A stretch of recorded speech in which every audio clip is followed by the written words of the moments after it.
Welcome to the Lights, Camera, Rant Podcast. Your source for the latest on movies, TV shows, and video games.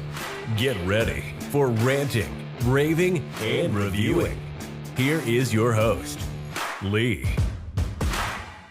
Good morning, good afternoon, good night, good whatever time you are listening to this podcast.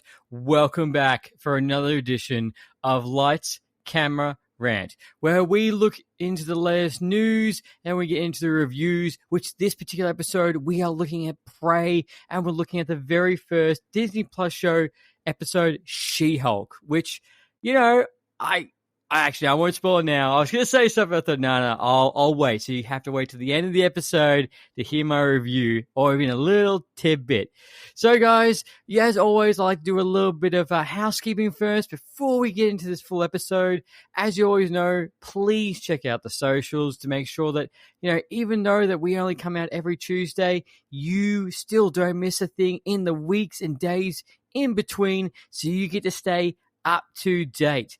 Also, definitely, please tune in this Sunday because we will be debuting on Twitch live. Me and Mark My Words will be doing a joint episode this Sunday, Twitch live. Date is this Sunday, but time will be confirmed on Instagram, so don't miss that. Jump onto Lights, Camera, Rant on Twitch, where you get to ask us questions, interact with us, and we'll be talking about the latest news, and we'll also be taking and speaking about how the gaming industry is so far. So originally, a couple of months ago, both Mark and I did a quarterly gaming review of the year, so we're going to be doing another one, but this one will be live on Twitch. Don't miss it this Sunday.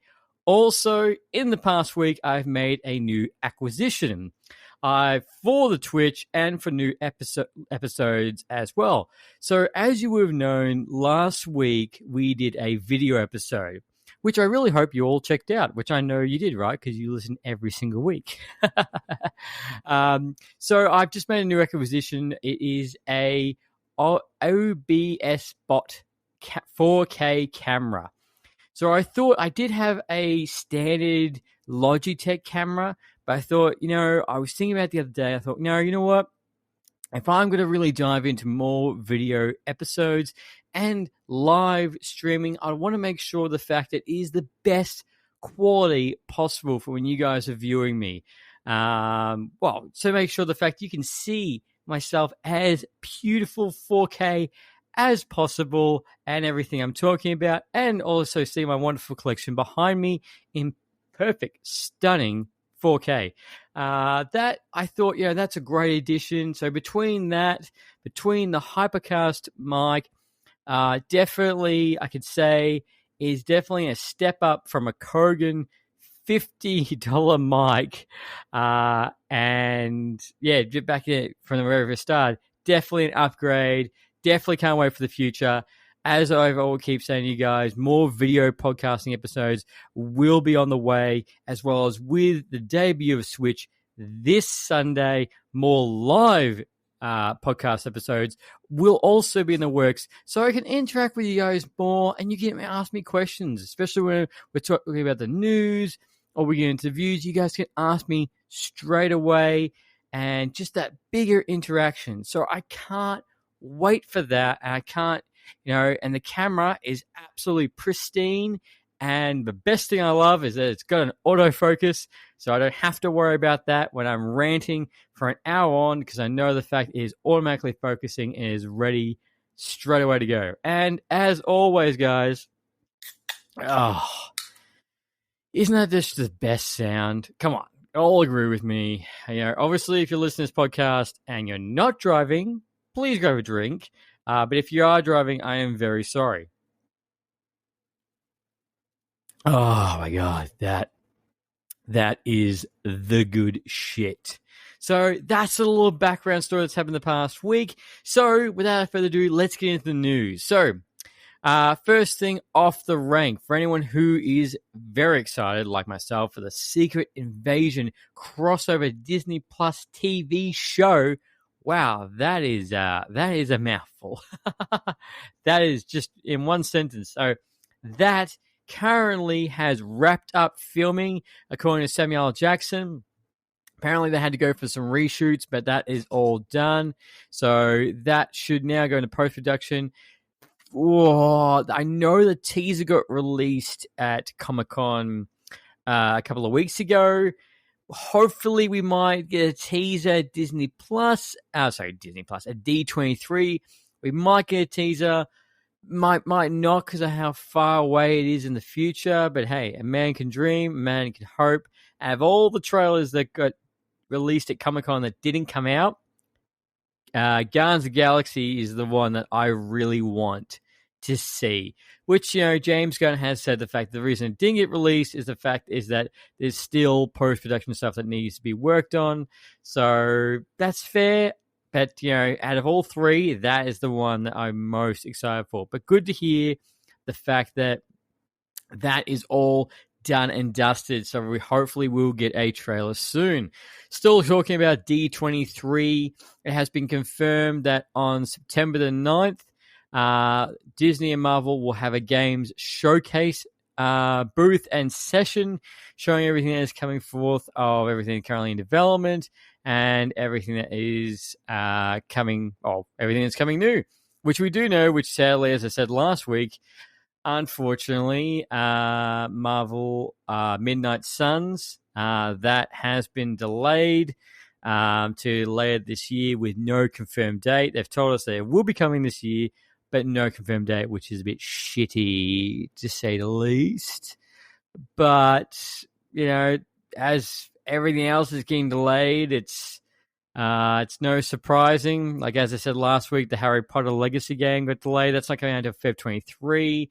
But speaking also about delays, now this game has literally been in development hell since 2014. It was announced.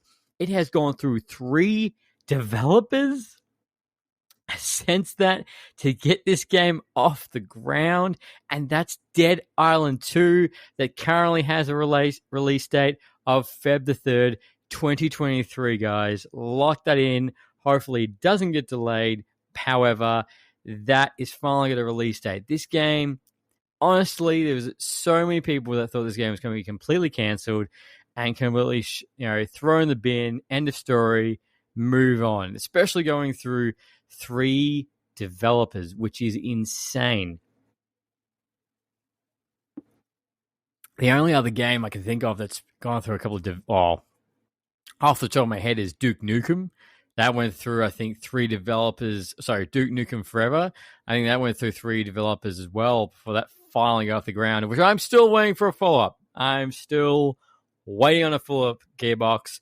Stop milking Borderlands for everything it's worth. Please just make a new Duke Nukem. It is time. It is well earned that you guys make another Duke Nukem Forever. But yeah, guys, lock that in. Feb the 3rd, 2023 for Dead Island 2. Another date you should lock in is Ghostbusters Spirits Unleashed. That has got a release date of October the 18th this year. So this is an upcoming Ghostbusters game where, same vein as the Friday the 13th, Dying Light, and oh my God, the name just escaped me.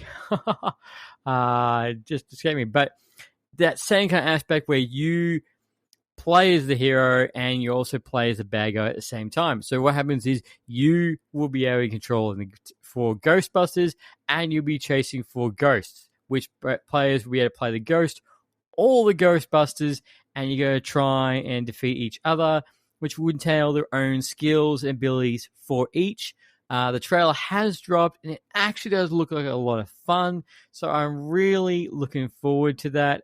It's a new Ghostbusters game. We haven't had a Ghostbusters game since 2009, which just got, I think just a couple of months ago, got remastered. for the PlayStation 5, 4, Xbox, all across the board. So that's currently out right now. But yeah, Ghostbusters Spirits Unleashed looks pretty all right. But then again, we have been deceived from a trailer before. So it could be Evil Dead. Sorry, Evil Dead. That is the game I was thinking of. Evil Dead, which came out a couple of months ago. And same kind of concept. You play as a hero, you play as a villain, you go and obviously try and kill each other. So it'll be very interesting to see how that concept will translate to the Ghostbusters Ghostbusters world, which kind of I feel like could fit in pretty well. Speaking about video games, recent news report that we found out was that apparently the studio behind Just Cause were working on an Iron Man open world game, which eventually got cancelled altogether. It's kind of gut wrenching, to be honest with you. I would be so down for an Iron Man open world game, Charlie, because I purchased the Avengers game that came out last year. I played it for a couple hours and I was bored shitless. I found it so repetitive. And that was even Square Enix said it was a complete fail. And then you got Guardians of the Galaxy that came out a couple of months later, which was outstanding. Just fantastic. If you haven't already, go play the Guardians of the Galaxy game and check out my review as well. It was a great game. It was actually my first video review as well. But yeah, cancelled open world Iron Man game. So I feel like the aspect of what they could do, that could really work for him because of his suits and everything. So it's kind of gutted that I could cancel as well. But look, I could be here all day speaking of all the fantastic games which will great on paper that have been cancelled. The list goes on. And speaking of games, if you haven't already noticed as well, Goku and friends are currently in Fortnite. It is so weird seeing Goku have a gun and going from a Kamehameha to shooting somebody with an AK-47. Funny enough, I've seen a lot of people talk about this on TikTok, and it is surprising me on how many people can't pronounce Kamehameha.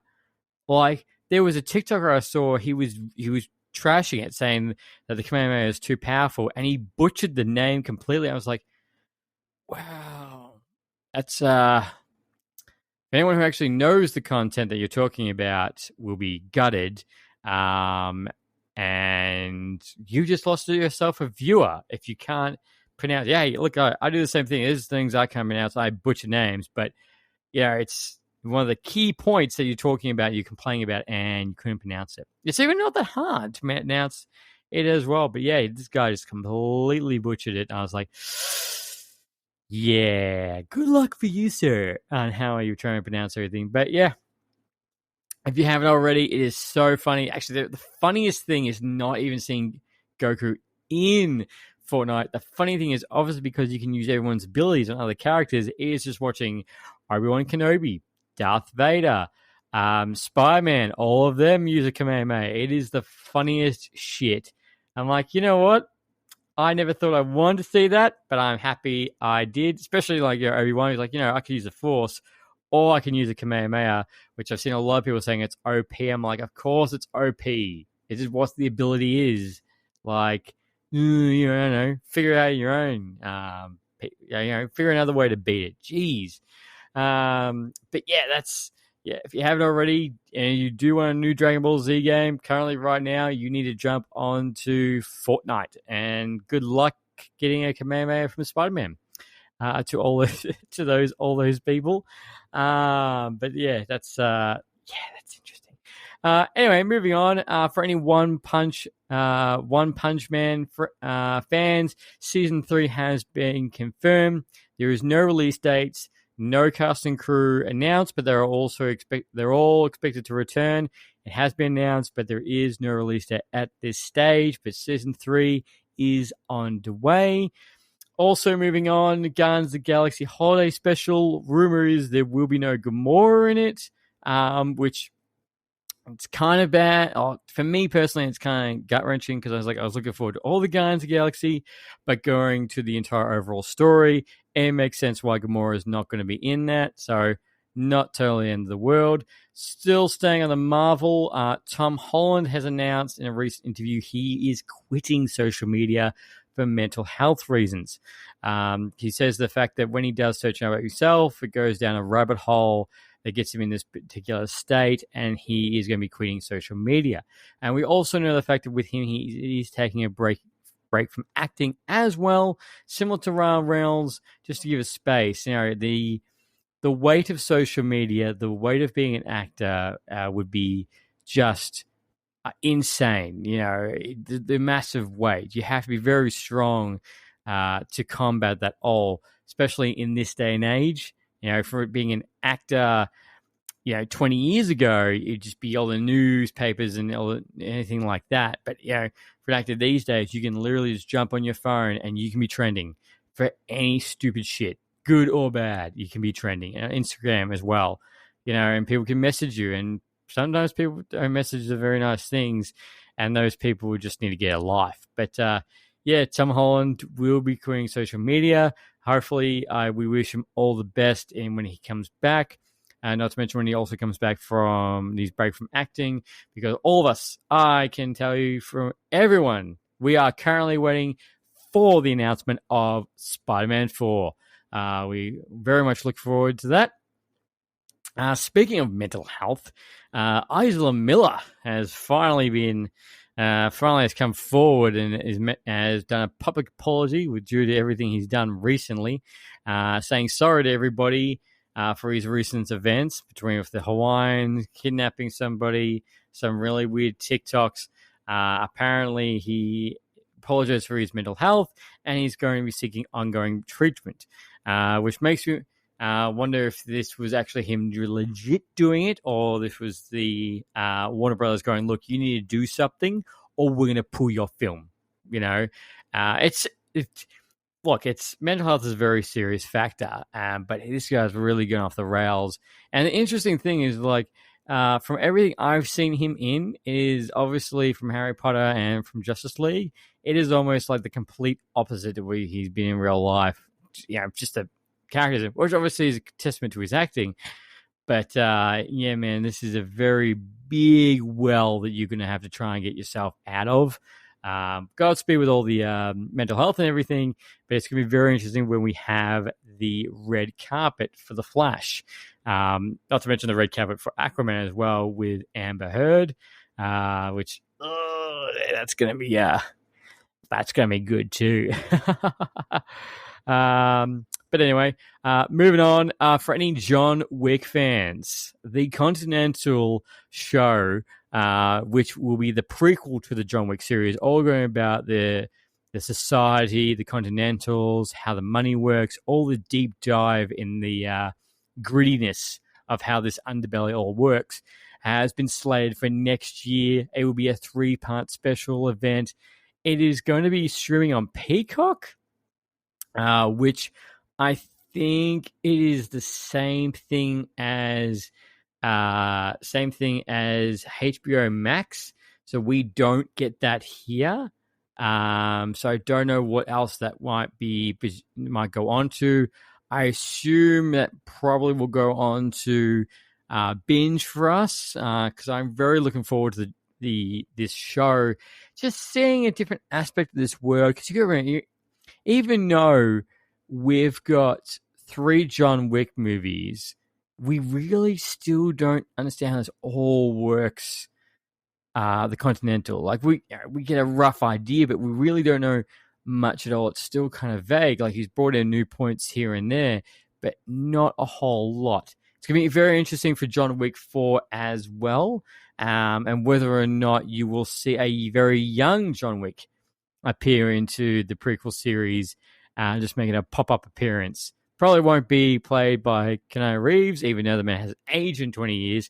Since Speed, he could be it could be a cameo of him as well, which won't say no. I understand if he's not in it, but hey, it would be pretty good if he would be. But yes, 2023 on Peacock for Australia. I have no idea what our equivalent is because I know with HBO Max it's Binge, and Hulu, pretty much anything that appears on Hulu goes onto Disney Plus.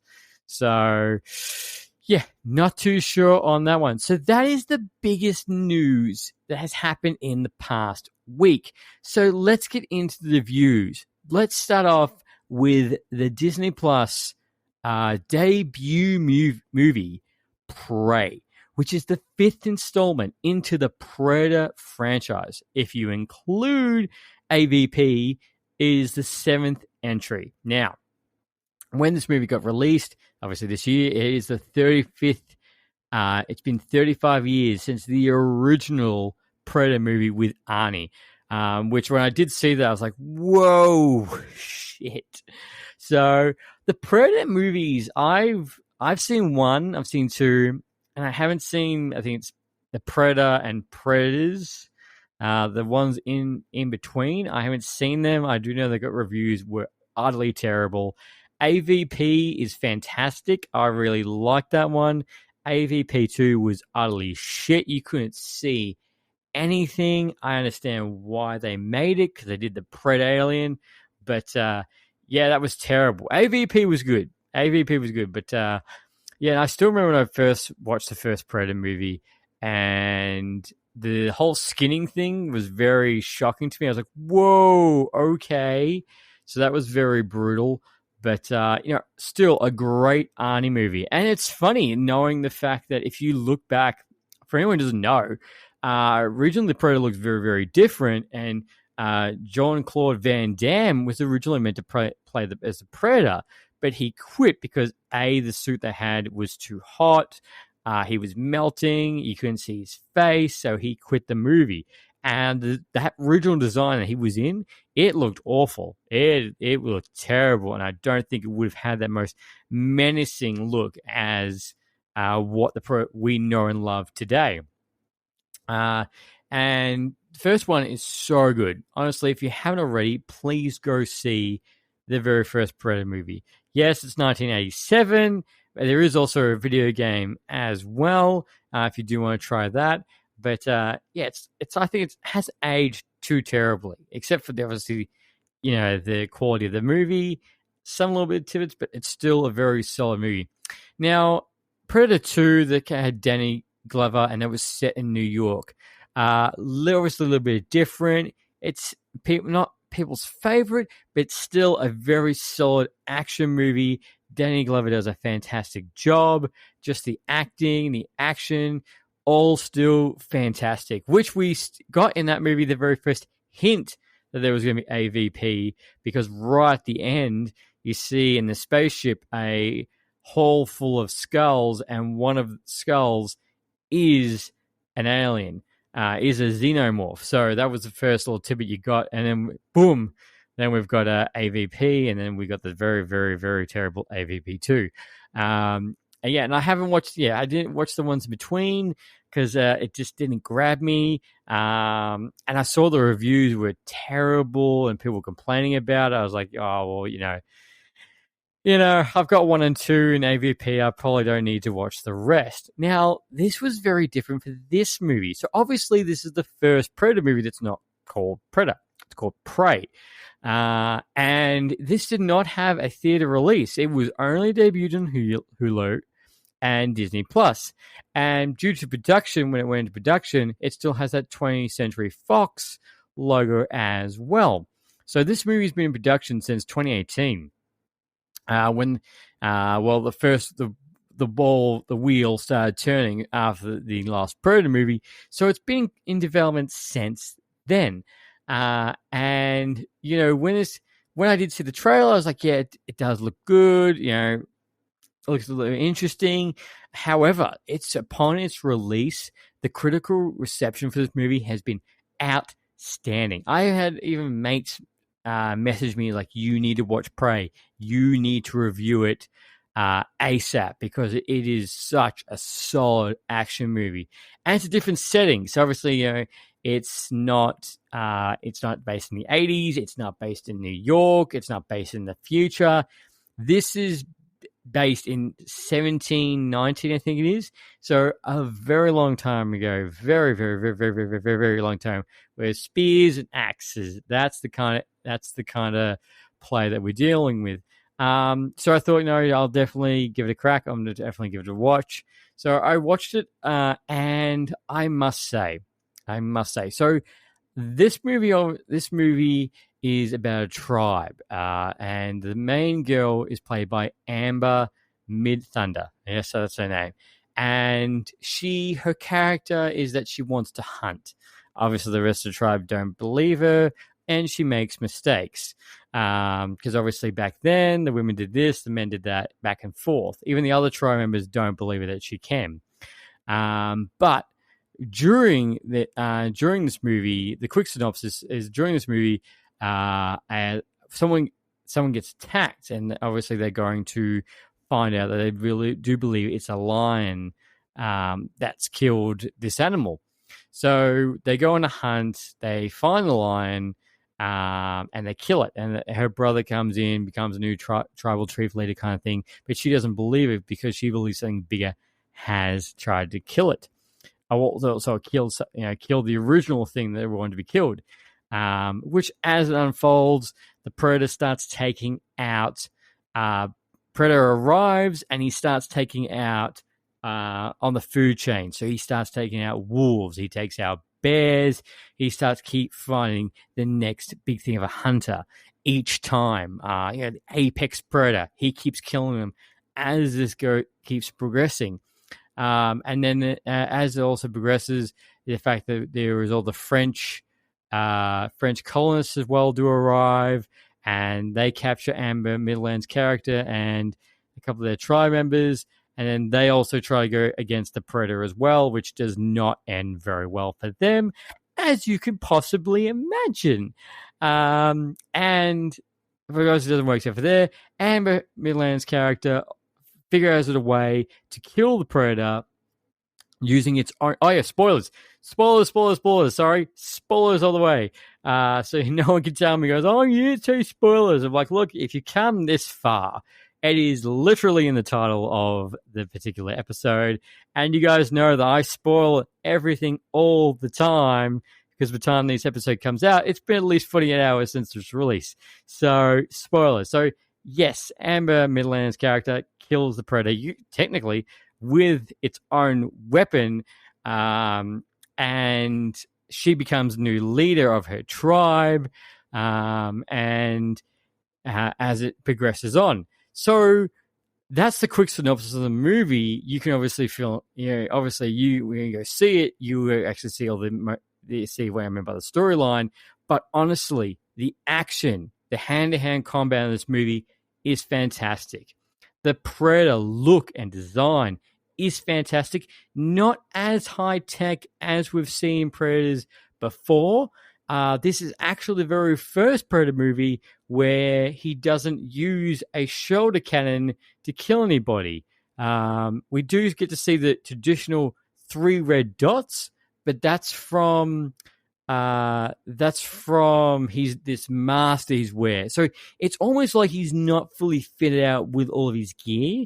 It's almost like the Predator is, I wouldn't say like a youngling, but like an earlier hunter trying to prove herself. Very akin to Amber's character. Same thing, trying to prove himself, which he failed on. Anyway, but it's not as high tech.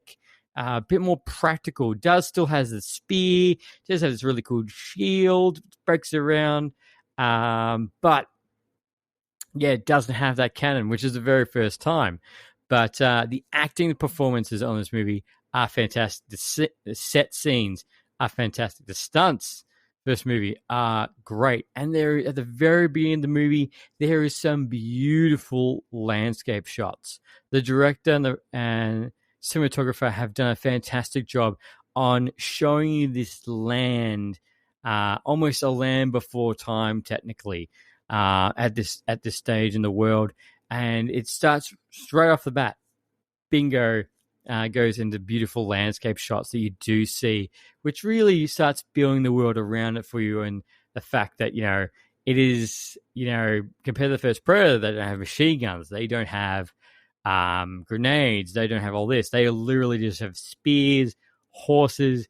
They do have guns, but, obviously a little bit of powder, the ball, shoot, which do almost absolutely nothing to the Predator in this movie. But the landscape shots are fantastic. And even you do hear, Amber's character say, do it now, which I was like, that makes me think of the very first Predator movie with Arnie, which I think was a really good callback. We also get the callback of, if it bleeds, we can kill it. We get that callback as well.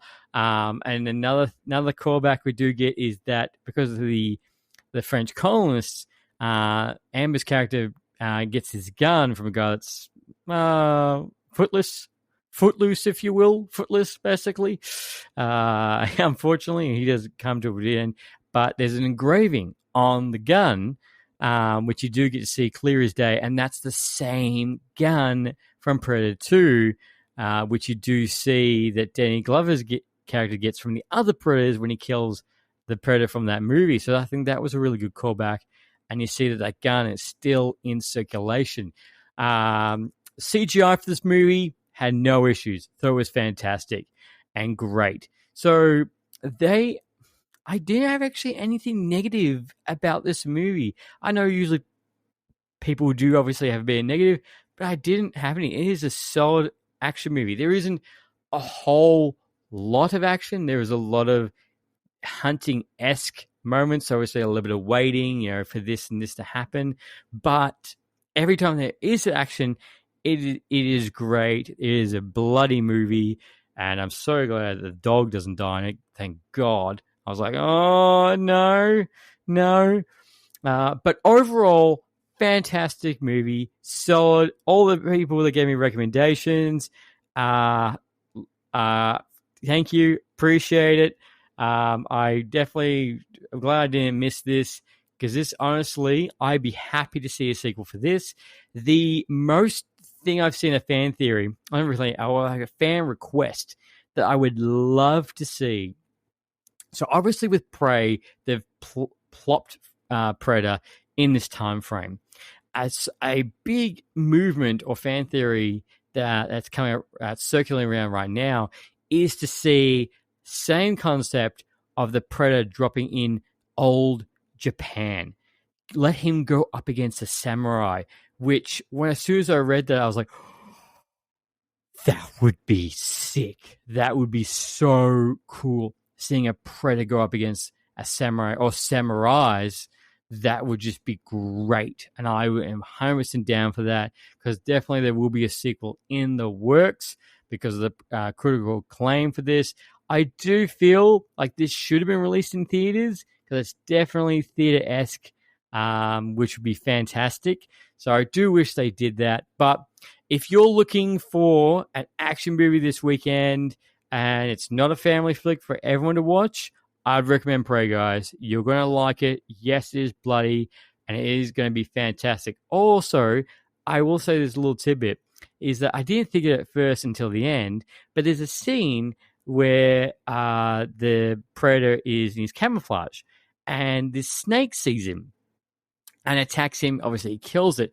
And I'm thinking the whole movie, how did the snake see the Predator? Like, it felt like and I clicked. I was like, of course, snakes can see heat vision or thermal heat. So that's how it saw it. I was like, that's cool. That's a good little tidbit, the fact that a snake was able to attack it. Which, of course, the snake got skinned straight after for it. So don't worry for any Predator fans, there is still a skinning in this. Even multiple bulls or cows that also get skinned alive, which I was like, oh, that's a bit bad for those cows or bulls or whatever they get skinned alive. But solid action flick. So want to see a sequel where the Predator is in Japan, old Japan. That'd be great. But yeah, guys, please let me know. What did you think of Prey? I was about to say Predator. What do you think? Do you think it's really good? Do you think it's a good kin to the very first Predator movie? Where would you stack it? And do you want to see a sequel? Which time period would you like to see, or time and where would you like to see the Predator dropped for a new fight? But that's our review for Prey. Now let's move on to She-Hulk. So She-Hulk got first announced back in 2020. And we knew this was coming. So originally, this was called just She-Hulk. That was it. But now it got changed to She-Hulk Attorney at Law, which all I can hear is like a typical lawyer show, which obviously that's the whole point of this particular situation. So we're getting 9 episodes for this particular show, which is nice. It's refreshing, the fact that we're getting 9. Not everything's just going to get wrapped up in 6. Oh, sorry. It's not going to just get wrapped up in 6 episodes, because I know a lot of people have said that, people feel like 6 episodes is very short. A lot happens, and also the fact that in the middle it kind of drops off. So this obviously is the third show for this year, after Miss Marvel and Moon Knight, and we get to dive in to see what the Hulk has been up to with his cousin, She-Hulk, and see how she comes in and she joins the MCU. Now, obviously, I'm going to say this right now to get this out of the way.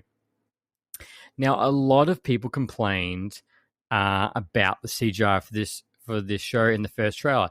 Straight up, the CGI isn't that bad. You guys just complain are little bitches. It is not that bad. I did not find it jarring. I didn't think it was, I've seen CGI a lot worse, but it's not that bad. It is still solid for a TV show, in that aspect. So let's move on. So this episode starts with Jennifer Walters talking to her friends about how she's going to present this case. And as her friends leave the room, she turns around and says, well, before we get into this show, you guys probably want to know how I got to this point, how I became She-Hulk. So she can break the fourth wall just like Deadpool. So I'm very glad to hear that. Very happy, very different, especially a fourth wall breaking character in the MCU will be fantastic, especially how it's going to translate to when she's in the bigger movies. And definitely if she also has a scene with Deadpool, which would be just utterly insane. So then we get a drawback, and we get to see, obviously, Mark Ruffalo's returned for this, and we do get to see them talking, driving in a car, driving on the highway, and then boom, the ship from Thor 3 that they do escape through and go up the devil's anus. Yes, you guys all know what I'm talking about.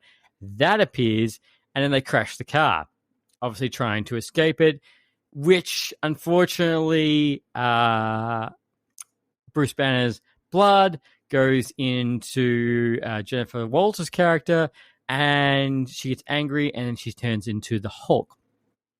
So this episode is all about Bruce teaching Jennifer how to control the Hulk and seeing her transformation. Majority of the episode, Bruce is very shocked to know how much control she has and what she turns into. Because at the very start, the first 2 times that she turns into the Hulk, it's believed that she can't control it at all until the 3rd time she can control, and he's very shocked to know that he can do it, because he made this entire book of what do you do when you discover your Hulk, basically. And you can see that he's been living in Mexico on a beach, essentially a getaway. And they go through the whole episode is about her controlling her powers, and Bruce unloading on basically a lot of emotional drama that's happened to him over the last, I think it's 15 or 18 years of him being the Hulk. Jennifer's talking about how she can control her anger. You don't know what I go through and everything. And, I can do it better than you almost. And I feel so sorry for Bruce when I was watching this. I was like, she was I'd say she was a bit harsh on him, but it was just like there obviously there's a good kindleship right at the end of them back on page. But I'm like, when I try and think of it, I'm like, my God, like this poor, you know, Bruce did say it very well, there isn't for Jennifer, there isn't another man there's another person who's got the hand on the wheel. She handles both sides of both her and her She-Hulk persona. Where unlike Bruce, where he had his two completely different entities, and trying to struggle with that, trying to struggle the fact that if he gets a little bit angry, people get hurt, things are damaged. He's been wanted. He's attacked his friends. He had a witch get into his head. He's watched his friends die. He's been sent off a planet. He was stuck as the Hulk for 2 years. He comes back, and he comes back, and half his arm gets disintegrated. Which we find out the fact that the reason why from Smart Hulk he went to Normal Hulk was because Bruce made a device that regulated him not turning into Hulk. Which, because the fact that Jennifer turned into She-Hulk, and because of her DNA, he was able to repair his arm, which is why Bruce can now go back into Hulk, and he has both arms now. Which, it did fall in line. I didn't feel gutted about it, going, you know what, that was a cop-out. It all kind of makes sense. And we obviously do get a CGI fight. Yes, for all those people like, there's so many CGI fights. Yes, you do get it. But look, overall, the acting was fantastic. You do feel the emotional weight for Jennifer, for Bruce, everything Bruce has been going through, how much he just wants to help his cousin and going forward. Most interesting, though, I was saying to a blog the other day, was the fact that, it's interesting that you got a character who has all these powers, and Jennifer doesn't want, she's like, I don't want to be a superhero. I don't want to do all this. I just want to live a normal life. I don't want to be a hero at all. So it's good to hear something a little bit different. I found this show to be very lighthearted, very refreshing. It's nice seeing one of the OG characters back. Like, don't get me wrong, like I enjoyed Moon Knight, I enjoyed Miss Marvel, but it's nice seeing one of the OG Avengers back, which we haven't got since Hawkeye, obviously. But so it's really good. So it's nice seeing what they've been up to. There's a scene where Bruce is at his bar, and you see that they've got BB and TS initials engraved into the bar, which you found out the fact that both during what happens is you found out that Bruce and Tony spent some time there, and they built a bar together, which he does say that Tony just complained about Steve a lot, and Bruce did mainly the building, and Tony did drink the whole time, which, funny enough, is actually a callback to Avengers 2. So there is a scene between Bruce and Tony when they've when Tony's trying to convince Bruce to help him create Ultron, which Tony does say, wouldn't you like to be drinking margaritas on a beach somewhere, a tropical beach somewhere, instead of having Veronica looking over your shoulder? I think that was a fantastic callback. I was like, whoa, just the level of detail, the level of follow-up. God, my God, damn. So that's even a callback to Avengers 2. The payoff, like, who would have known this would have been the payoff for all this? But you do see Bruce, again, you see in his struggle the fact that he does miss Tony. He misses his friends. He misses everybody. Because, right now, Thor's off-world, technically. Tony's obviously gone. Steve's gone. Natasha's gone. I can't see really him and Hawkeye being buddy-buddy.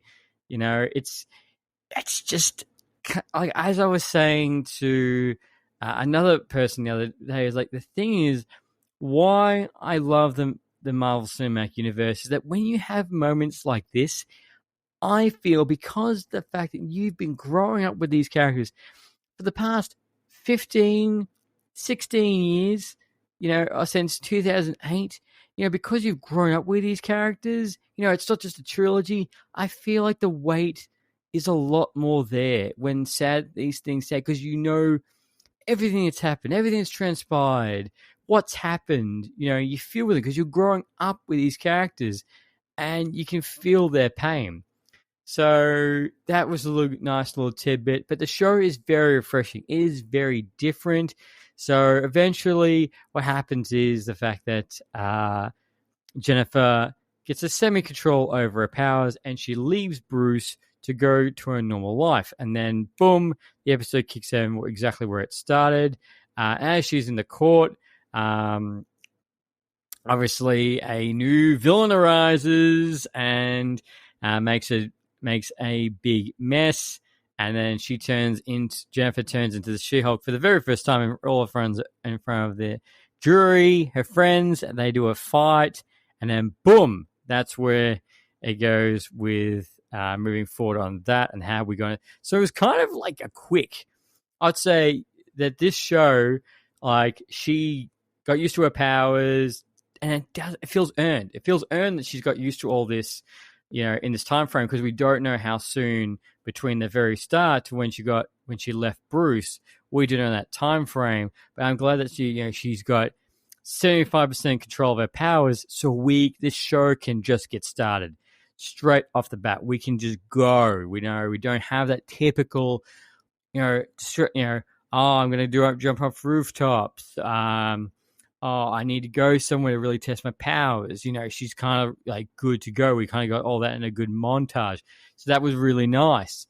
And for this, interesting enough, also with this episode is that at the end of it, I didn't have a WTF for what's going on, like Wanda or Moon Knight. When this episode finished, I found myself generally laughing at it. I was like, that's good. It's refreshing. And I'm pumped for season 2. And the thing that I found the most funny, the thing I laughed my head off with this, is right at the end, where Jennifer's like, Captain America is a virgin. And Bruce is like, no, Captain America is not. Steve Rogers is not a virgin. He lost his virginity during one of those parade things that you see in the flashback in the first Captain America movie. And then Jennifer just gets all really excited. She's like, Captain America, fuck. And it ends. And I burst out laughing when that finished. I was like, that was really good. That was really good. Even Chris Evans even tweeted doing the whole multiple laughing emojis about the whole thing. Because, everyone's like, the word as long as virgin.